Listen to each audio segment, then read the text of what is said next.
नीलगिरी अबकारी विभाग को बड़ सफलता धरा पड़िले 3 मद व्यवसायी भंगागला मद भाटी। सूचना मुताबक नीलगिरी अबकारी विभाग, जिला अबकारी विभाग और जिला मोबाइल यूनिट्र मिलित सहयोग में आज नीलगिरी अयोध्या, केन्दुखुंटा और बेतकटा अंचल में चढ़ाऊ करा जायथिला। 3 जन मद व्यवसायी को गिरफ्त करा जिबा सह गोटे मद भाटी रे चढ़ाऊ करा जाई 630 लिटर देसी मद और 4300 लिटर पोच नष्ट करथिले। अभियुक्त डाक्तरी माइना करा जाई कोर्ट चालान करा जाईछि।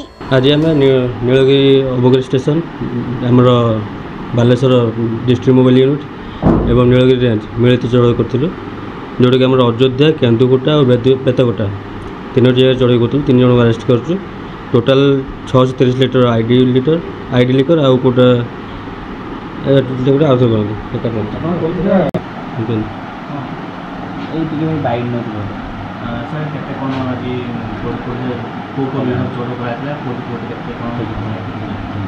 आज नीलगिरी अबकारी स्टेशन और बालेश्वर डिस्ट्रिक्ट मोबाइल यूनिट आउ नीलगिरी रेंज मिलित चढ़ाऊ करथिलु, जो कि अयोध्या, बेतकटा और केन्दुखुंटा चढ़ाऊ करथिलु। 3 लोक को अरेस्ट करछु।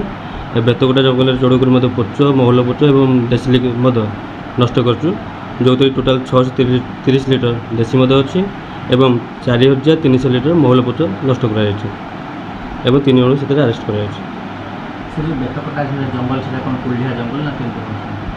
गोटे बेतकटा जंगल अच्छे आम एरिया जाऊँगी कुलडिया जाऊँ ना कहीपर forest department कहीपर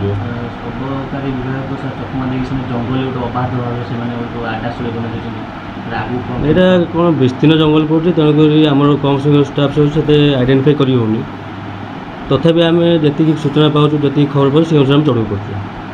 Nilgiri Dilip Kumar Swain report, Odissi खबर।